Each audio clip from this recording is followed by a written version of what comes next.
This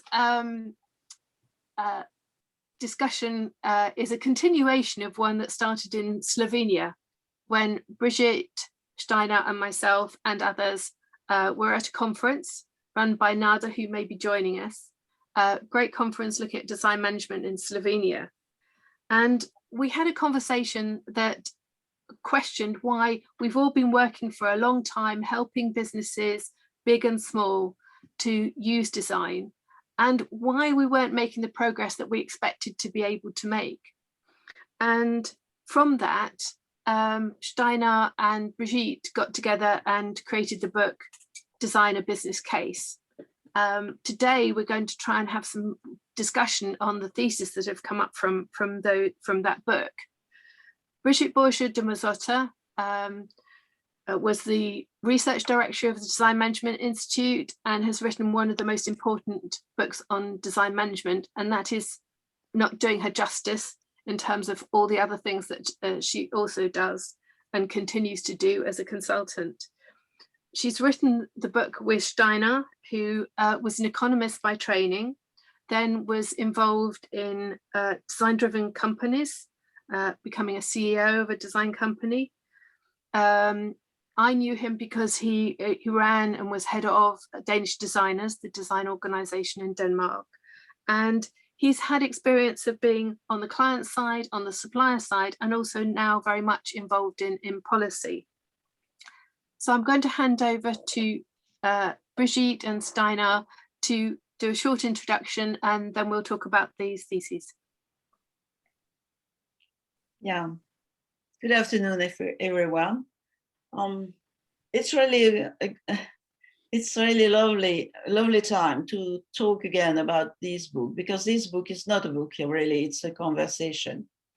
So as we said, it started in Ljubljana, and then went on some linked post, and then we know was in the end was a book. But it is also a conversation about, you know, what we have been able to do for this first generation, I would say, of the network of design management.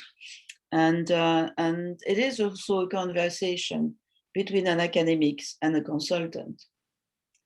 And so basically what we started is that, as Sally was saying, you know, why it is not working? Well, I mean, we have been working for one generation now on evidence of the value of design in many ways in organization. And there are still a few companies that are actually using design on a strategic level. And I know these models and everything we have been developing in 20 or 40 years, it's just not working the way you know, something that worries me the most is the idea that the virtuous circle between, you know, academia in design management and design professional is not really working. So we started with the idea of explaining the evidence and everything that we have now in terms of models, in terms of books, and in terms of stories. And then we tried to select a few ideas or assumptions of why it is not working. And maybe in the end of the book is, should we have some kind of a system rather than, you know, silos, the silos of design, the silos of design leadership, the silo of design management. Why, if we think of our industry as a system? And because it's not the first time that we are talking about the book, and because the book is a conversation, I may share with you for the first time that the conversation is still going, meaning that the French version on the book is being processed right now. The book has been translated, And before editing the French version, I had a conversation with Hervé Collignon, a designer that I had as students in the 90s. And with the conversation with Hervé, he said to me, something is missing in our book. And I say, okay, we are here to know, to try to make something over the whole or something, you know? So if you think something is missing, what do you think is missing? Said your model, Brigitte, is just flat, you know, your balance cockade and your four square, and it does not work for me. I see your model as a box. And so I'm going to start telling you, could you think of a box, please, when we are talking for the few minutes we are going to share? Because with each assumption, I'm going to change the direction of the box and think of the box as an organization. And, you know, vertical function will be the vertical side and the organization chart. And the horizontal part of the box is the strategic, the vision. And the bottom of the box is actually how the organization is perceived outside. So having the box, for me, has been working. I don't know if it's going to work for you, but it's a test. So you let me know after that. And I'm going to hand over now to Steinar. Yeah. That's, well, yeah, I'm very excited to see how that test sort of evolves, because talking about a box without seeing the box is also a very challenging sort of concept. But let us try. Adding to what Brigitte already said, I think for me this has been all about trying to find out how we can build some new bridges. There might be bridges already between the design community and the design and the business community, between the research community and design practitioners and design schools and design promotion and design support, but they're very feeble and they're very sort of unpredictable in a way. One of the ideas that we had when we started this book was to say, and that is based, I guess many of you have tried it and know this already, but at least in my 30 years as a commercial, I've learned that if I want to attract someone's attention, if I want them to listen to what I have on my mind, I have to start discussing something that I know is of their interest, something that is meaningful for them, something is important to them. And that is one of the reasons why we, for the book, said, okay, if we want to discuss design thinking, design management, and design, and how the three components need to go together for design to really make a difference in organizations, we need to understand what are the concerns of organizations. So what we did was that we took a PricewaterhouseCoopers global CEO survey, which basically maps what kind of concerns do the CEOs of this world have from one year to the next. What kind of issues are they concerned about? What are the biggest challenges they have, and so on. And we basically took the 5 top challenges, concerns that the CEOs had in 2017 and used them as sort of platforms for our discussion of how design could not replace what was already there in the C-suite discussions, but how design thinking, design management, design could add a valuable layer to the business gurus and the business thinking that they base all their strategies and their decisions on already. And by doing that, our hope was that we could build a bridge between what we see as our sort of design, our design rationale and the business rationale, and try to make them meet somewhere, at least to an extent, so that businesses and organizations are more willing to try design and not only use it as sort of an annual report thing, but also to actually integrate it in the strategy making, in the organizational development, and in the very core of their operations. And all this because, as Brigitte said, for at least 40 years, there's been billions of whatever currency you have invested in making businesses understand the value of design. And a long way down on that path, we have failed. There is seemingly an unsurmountable sort of barrier between business thinking and design thinking. And I'm not saying that we have the key to sort of breaking that down, but we are clearly, when we started out on this project, the ambition was to perhaps either build a bridge across this barrier, or at least poke some holes into it, so that at least those who are the most courageous could actually try out how design and business could coexist more harmoniously than they do today. That brings us neatly into your first thesis. So maybe you can tell us a little bit about why you put this first one, which is why so few are using design strategically despite design's overwhelming case. You've already started, I think, making the case for that. Steinar. Yeah, well, I think somehow we have to go back to the sort of the eternal discussion of what design is.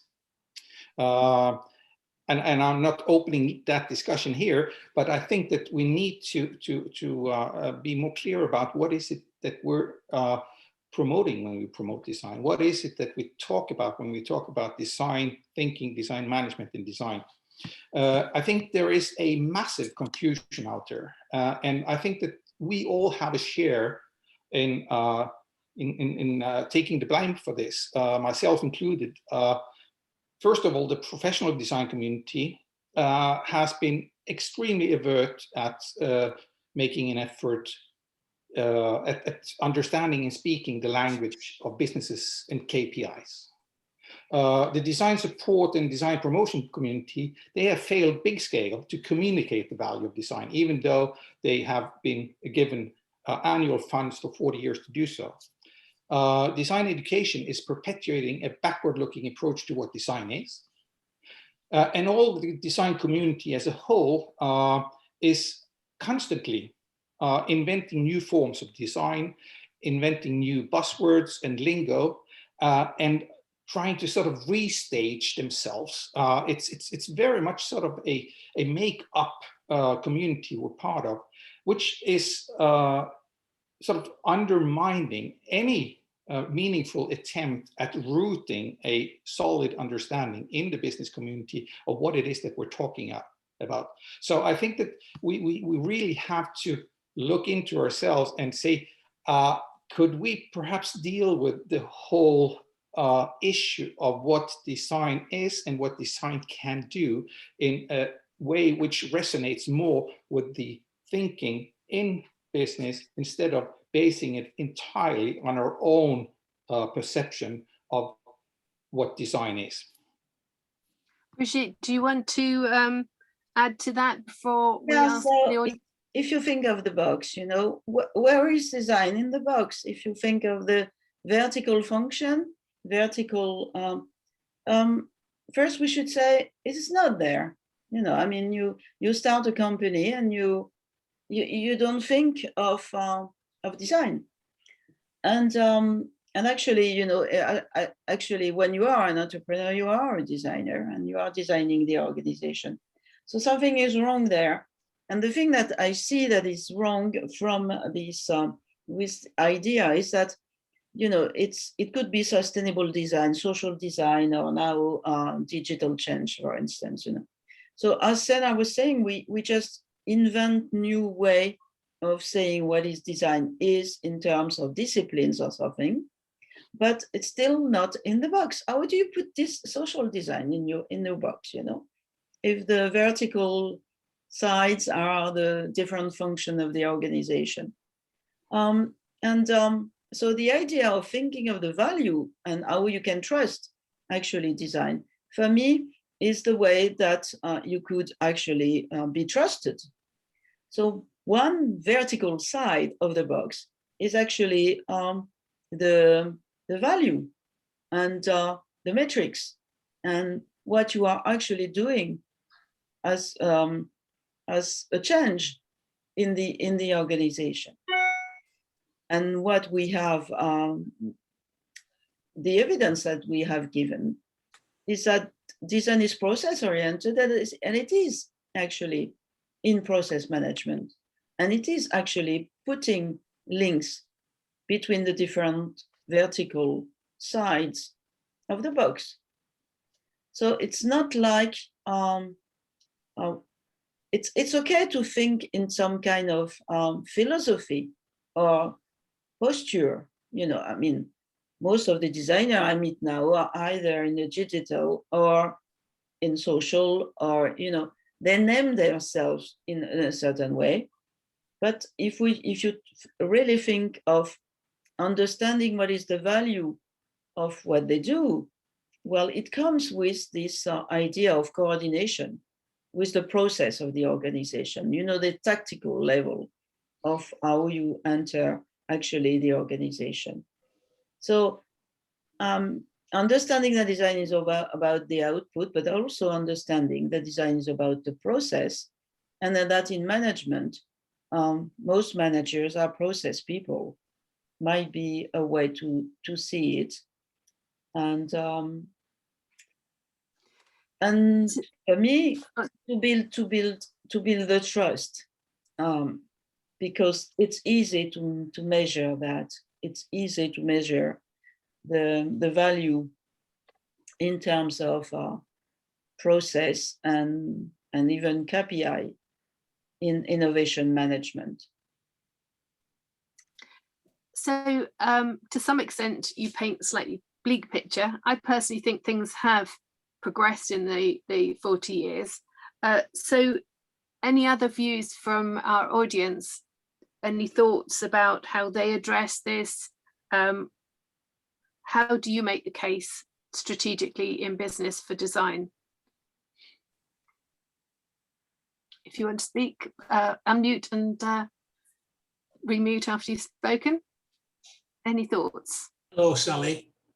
Yeah, Alan. Good afternoon. I speak not as a design consultant, but as someone who helps people use the design process. And I see it as a verb, not a noun. And so many people that I've come across over the 30 years I've been working in this area, as people see the word design as the pattern of your tie and the color of your carpet, rather than the process that's taking them forward. And I think design is about the future. And with respect, Brigitte, forgive me, I don't see it as a box, I see it as a wheel.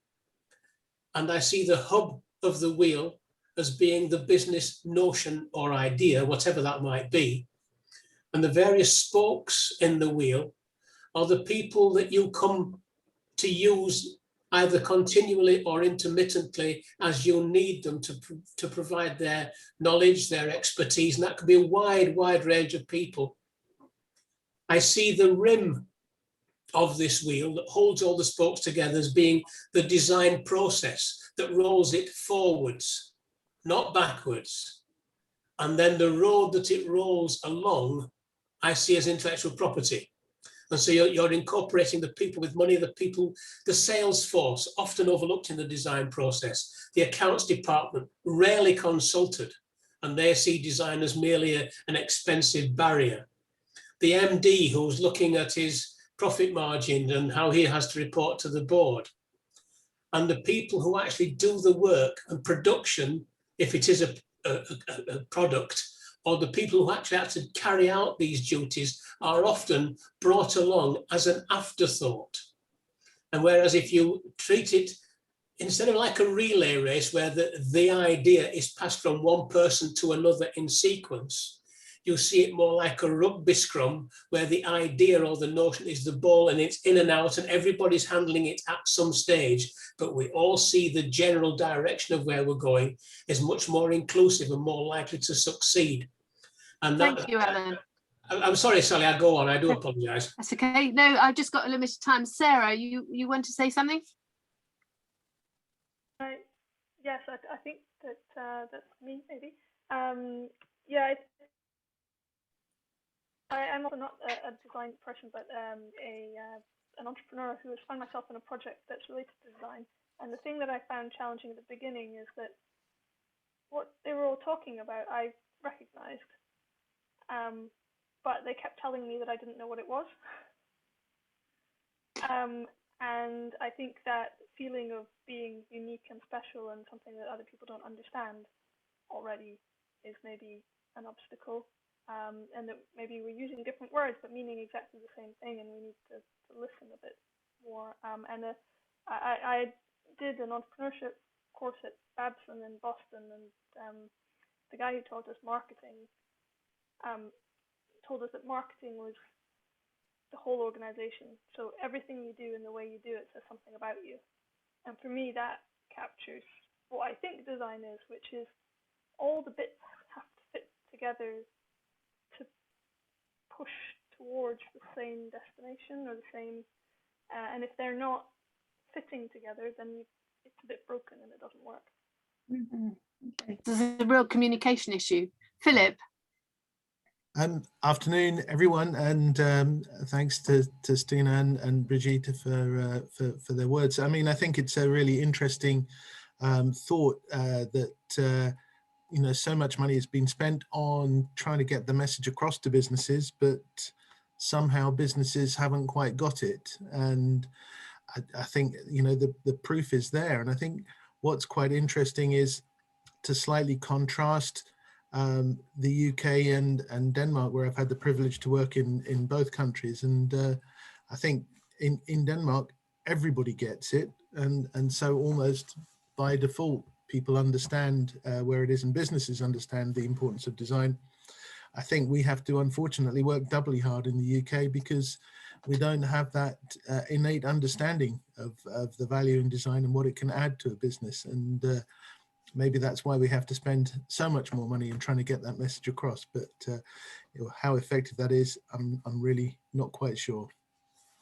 I wish you were right, Philip, that they get it in Denmark. I think that's to a large extent a matter of identity. Denmark just really enjoys this position in the world as a design-driven society.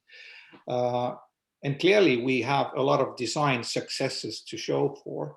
And design has also entered a lot of interesting sectors, both publicly in NGOs and so on. But there's still a vast sort of dark land where design is still something you wouldn't even think about bringing it into the equation. So even here, I would say there's still a long way to go.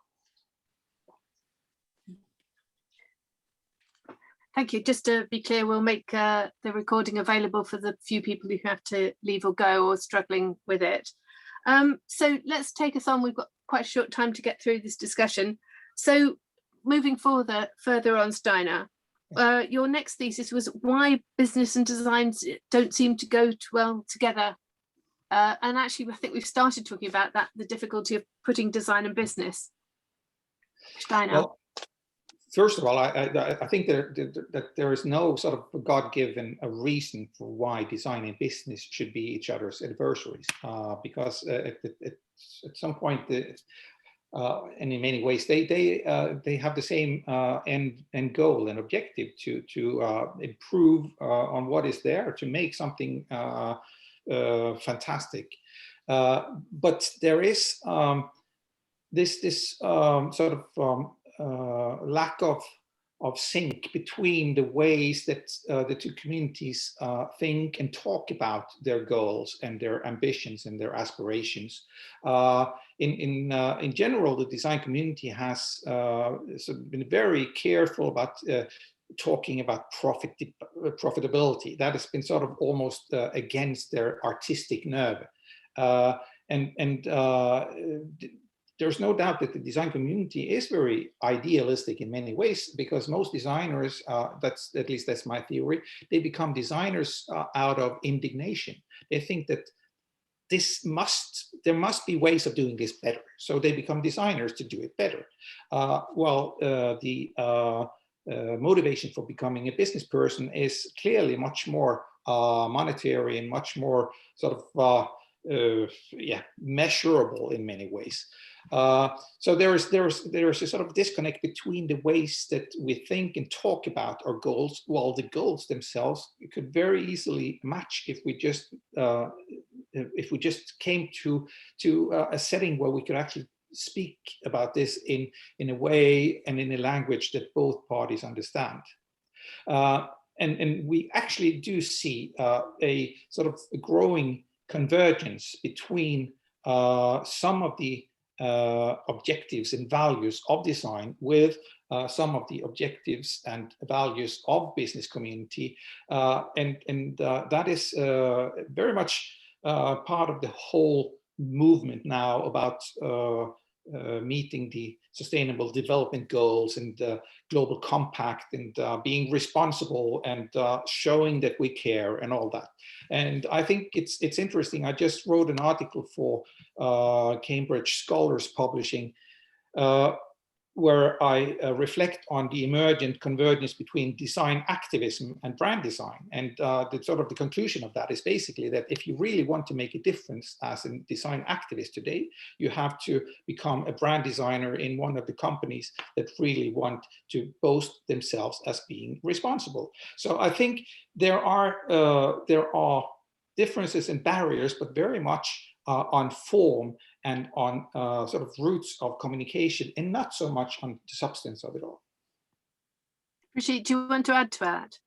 Yes. Well, if you think of the box, an organization is not a box in a way,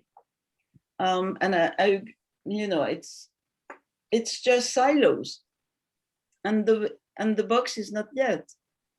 And you can see each side of the box. And as if you could say that one part would be the marketing people or something, or the other side of the box would be the R&D department or something. And we know they don't talk each other. And we have already said that the value is the process-oriented design, to put, on some liquid and some link between the functions. Now it's more about how do you actually put all those sides of the box together, but how do you enter actually and make the connection with the box, and the box being not the view of design, but the view of the organization where designers have actually to find their place. And we see that, and the example of activism and brand is a good example. We see that you have to enter through one function, one side of the box. And we see that what scholars in business are saying about improving the performance of marketing, or improving the performance of innovation management, or improving in general, the performance of the organization, where actually there are silent designers in a way. These scholars that are in management are actually pushing for the entrance of the skills of the designers. But it is in each of the silos, it is in each of the one side of the box. And but that's a good way to see management from the design side as not the enemy, or there is management on one side, and no, there are people in management. And I think I understand also the what Sarah was saying, that are actually saying the things that designers bring into the organization. And so it's more about the idea of actually making it neat and in our head that it is true that we enter in one of the side of the box, and that for each side there is something that has been given evidence of our input, and basically, in order to enter the box, the idea of seeing designers as customer centricity or human centricity or customer oriented or market oriented makes us, yes, very near the marketing, but also we know that we are entering also through R&D and maybe human resource. And it's, by this relationship, which is each of the function of the organization, it is actually all the organization that is coming into a more customer centricity culture. And this might be for us a little easier if we stop being arrogant in a way of having us only the solution. There are also people in the market, in the marketing and management and in innovation that are actually saying the same thing that we want to put into the organization. Can I invite people to agree, disagree? I know Sarah wanted to say something, but I think she might have. Oh yes, you're there, Sarah. Are you able to put your point across? I could only just hear you last time. She's disappeared. So any other comments? Paul, and then Les. Yeah.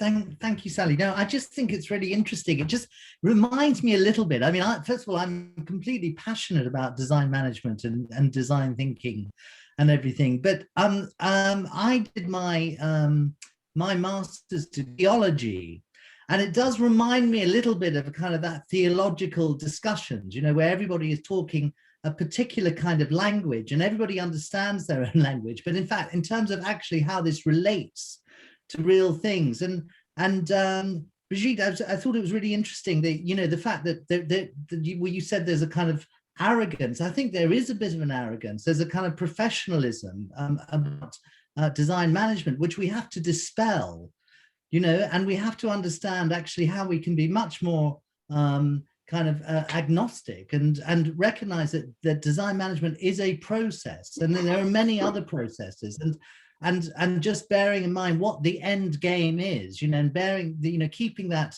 in mind. And I think we often forget what that end game is. And so I just think we need to kind of democratize the language a little bit and become a little bit more inclusive. And rather than working with brand specialists, I think it's actually with organizational psychologists that we should be kind of aligning ourselves more closely with. Yes, you had a comment. Sorry, Brigitte, did you want to answer? Yes, well, yes, it is true that it will be nice to talk with organizational psychologists, really, and having this kind of conversation. For me, it's acknowledging the situation that we enter through design.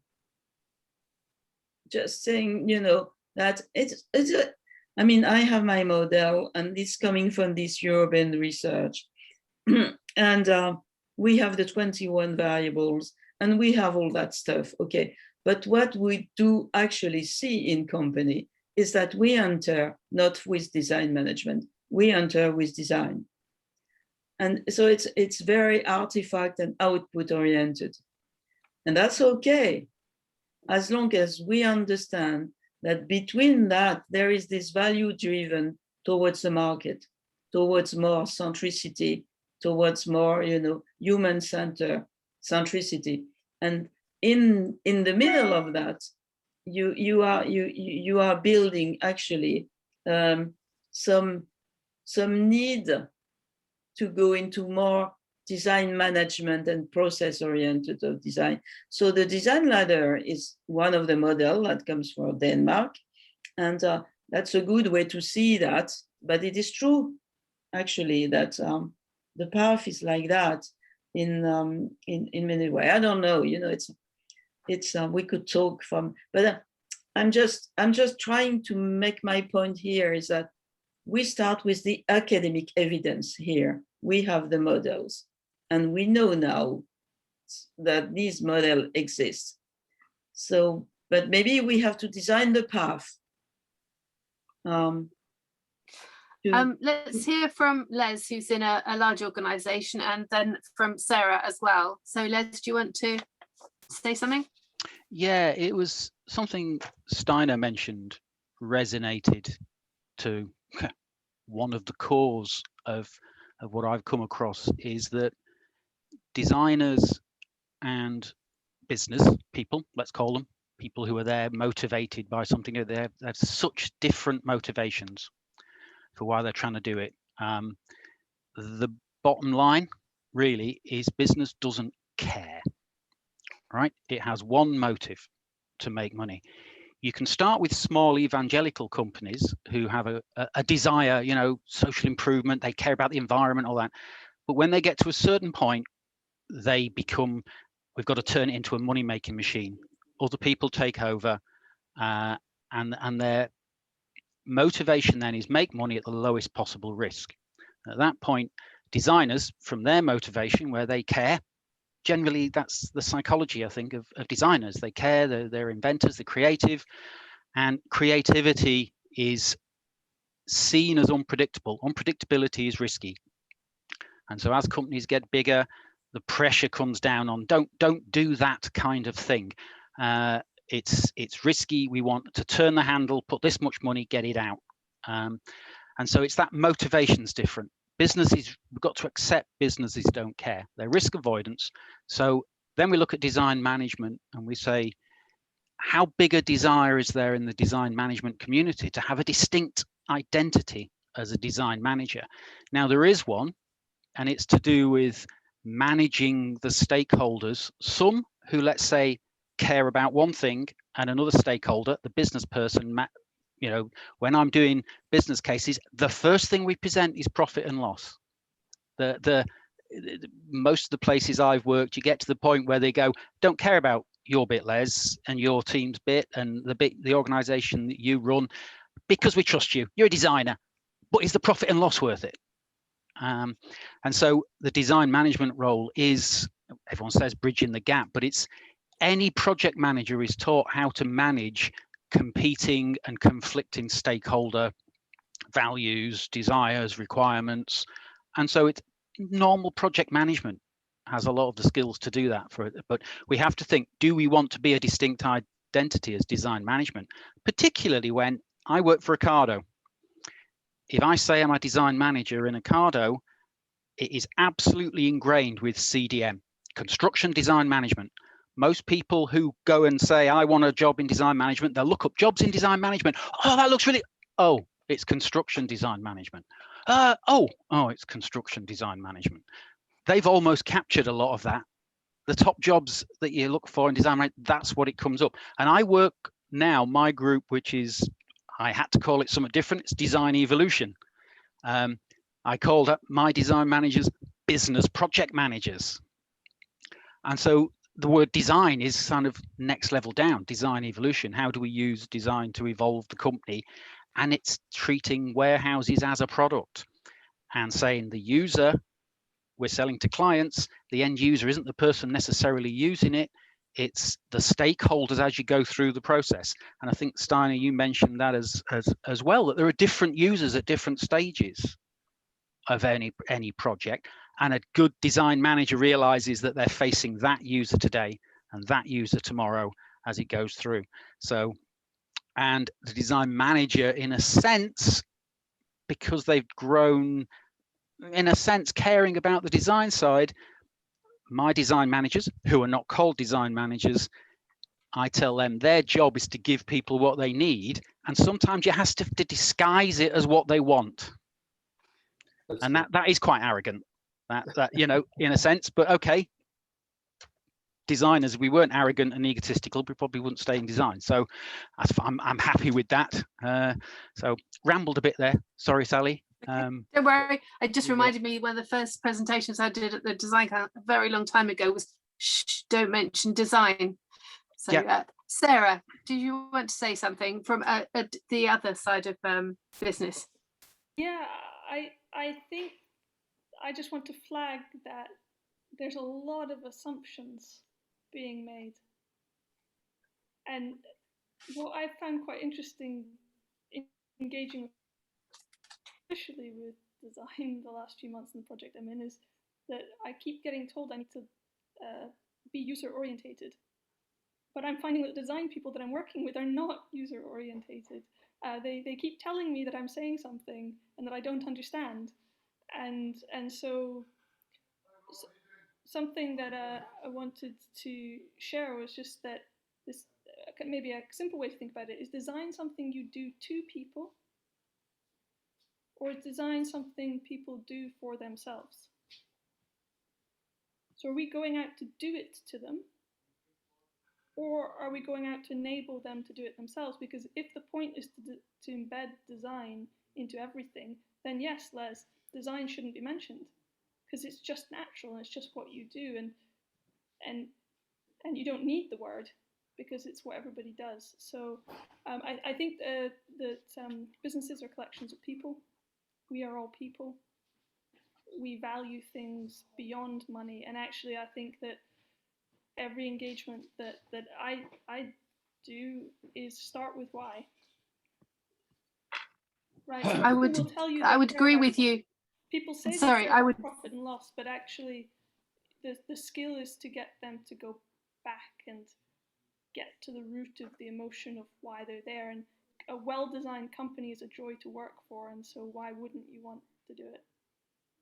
I would agree with you. We've had some quite absolutes here, and it's true in some cases, but not in others, and not always. I think it's a mistake to just say businesses are about money. I think some people's experience of business is that it's about money. Working with small businesses, to be honest, they do need the money, but the money isn't the first purpose. So I think there are variations on there. So I think you make a very valid point. Steinar. Yeah, if I could just comment very briefly on what Sarah said, because I think what you're pointing to is one of the big dilemmas that the design community and designers have sort of made a big deal of design being transversal. There is nothing that isn't design. Design goes into everything, and now it not only into objects and graphics and physical spaces, but also into processes and thinking and organizations and all. But if design is everything, as you said, if design is something which is just there, the problem is that the design community then somehow are also making themselves superfluous, because if there is nothing specific that is design, why then do you need professional designers and so on? I don't believe that design is just all over the place and sort of a something which is just there. I think it is also a skill. It's also talent. It's also a lot of stuff which needs professionalism and training and all that. But the point is that the way we've talked about it has confused the business community and all the rest to an extent, where they to some extent they've just given up and said, okay, now they talk about design again, so let's just turn to a different channel. That brings us very neatly onto your third thesis, funnily enough, in that you're saying despite design thinking's popularity, it's still disconnected from the design industry. So do you want to take that a little further? Yeah, I'll take it, try to make it quickly, since we're really pressed on time here. But design thinking was revived by IDEO as a brilliant marketing strategy to articulate the value and usefulness of their services. And not only as a matter of form and function of objects and all that, but also as a management tool, so that they could charge them higher prices for their services. and they've done the design community a great service by doing so, but they've also created some unforeseen problems. One of the challenges was that when design thinking sort of came up as this light on the horizon, design management almost died, because people thought that design thinking was just a design management version 2.0.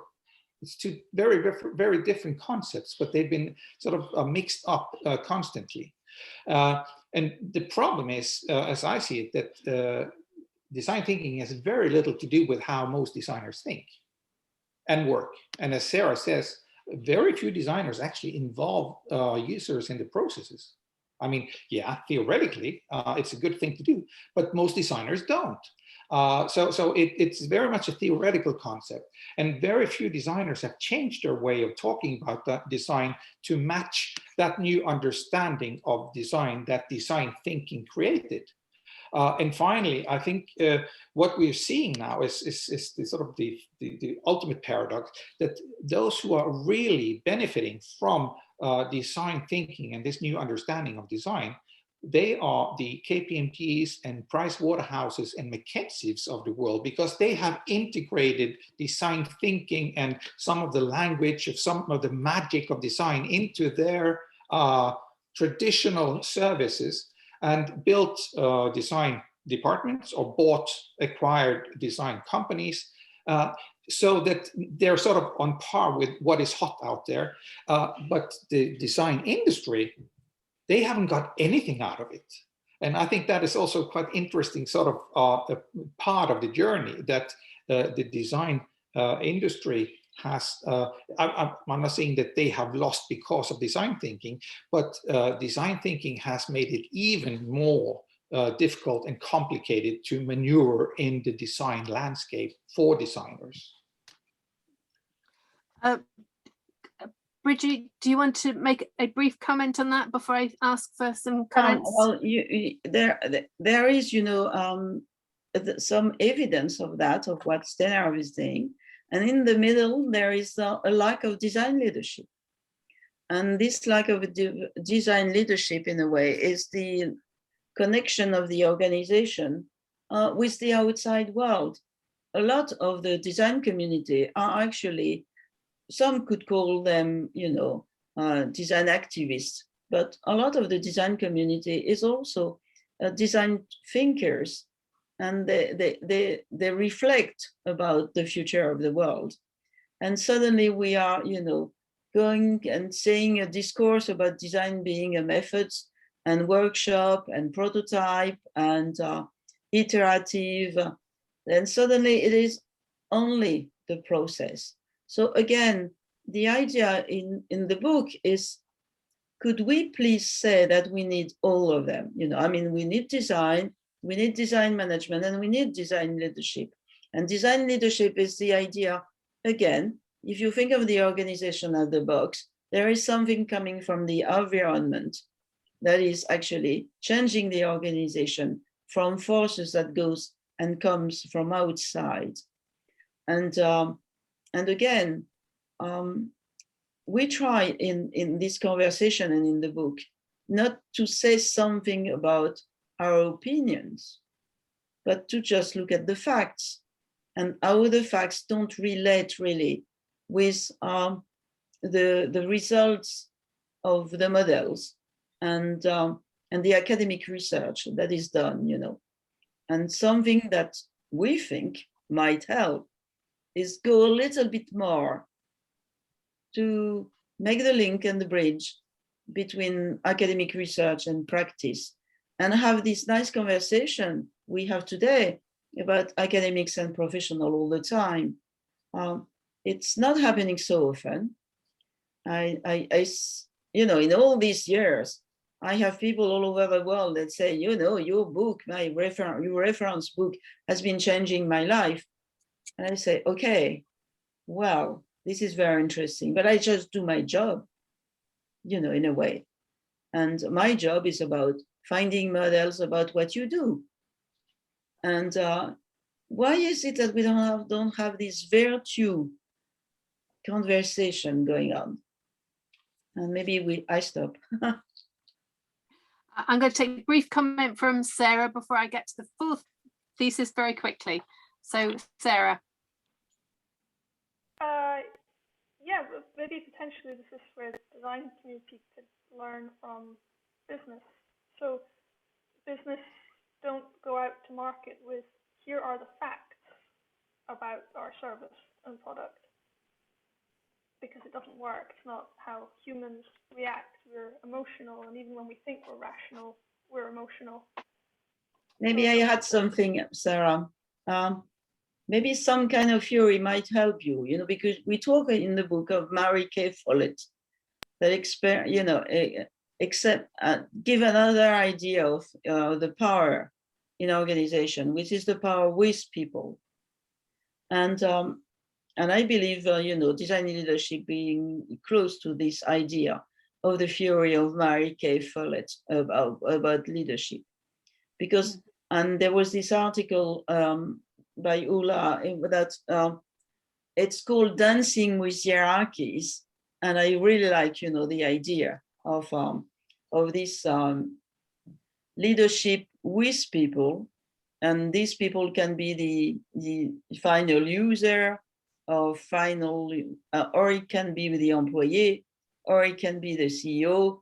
But having this kind of conversation with the different stakeholders is kind of new in a way in the way you see power in organization. But it is also something that we have evidence of that designers actually bring value through conversation with people in organization. Yes, very much so. Sarah, I think you make a very good point. There's so much often said about designers talking to business and getting business to understand. I think designers themselves need to understand business far better. And I guess as somebody who's always at the bridge, and that's what I lecture in design management, and make the importance of business, which interestingly, I'm going to give Steinar a very brief moment to talk about the fourth thesis, because I think we led it beautifully into that, about whether we need to think about design being managed to make this case, or actually Sarah's right, and we need to be thinking about other ways in which we make the case. So Steinar, just very briefly, you have about a minute, and then we'll throw open to some conversations. Well, I think one of the things that we're looking at in the book and discussing in the book is the whole idea of measuring the value of design, because somehow the business community is very measurability focused, and I think one of the problems that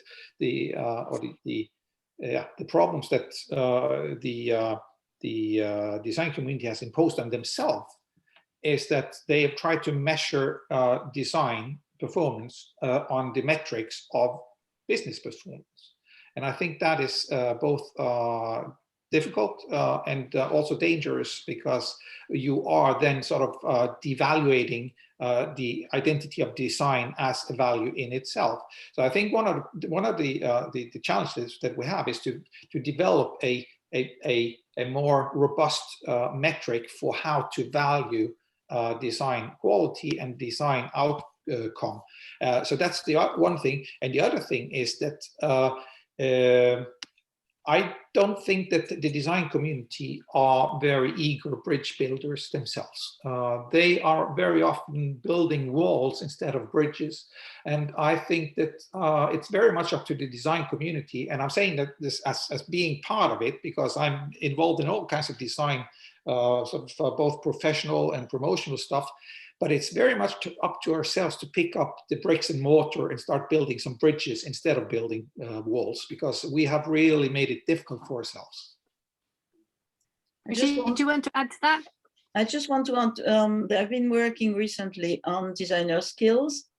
And one idea that we share in the book was about, could we go back to design education, have some kind of audit of what it is when you have finished your diploma as a designer, what are your specific skills, and be sure that we understand that the relationship between design as an organization is really just like changing the knowledge capital of the organization or the knowledge management.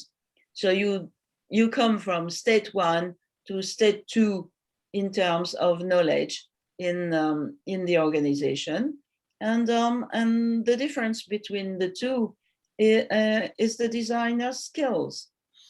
And then when you take this idea of the skills, then you can see all again the side of the box. Which side of the box are you? Are you know, on the top level of the vision? Well, there might be some attitude or some risk taking or some originality of the design education that actually you want and you need.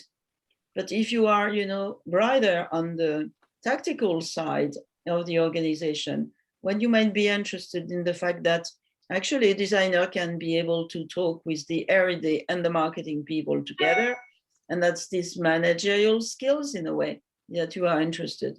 And if you are, you know, just thinking of the way you are perceived outside, well, maybe you are only interested in idea and emotions and sensorial skills of designers and the empathy skills or something. So I have this idea of some kind of a system of skills that goes with the idea of some kind of designomics in a way, where you can take the KPI of the organization and try to bring this with nicely with the actually the specific design skills. And well, this is it, yeah.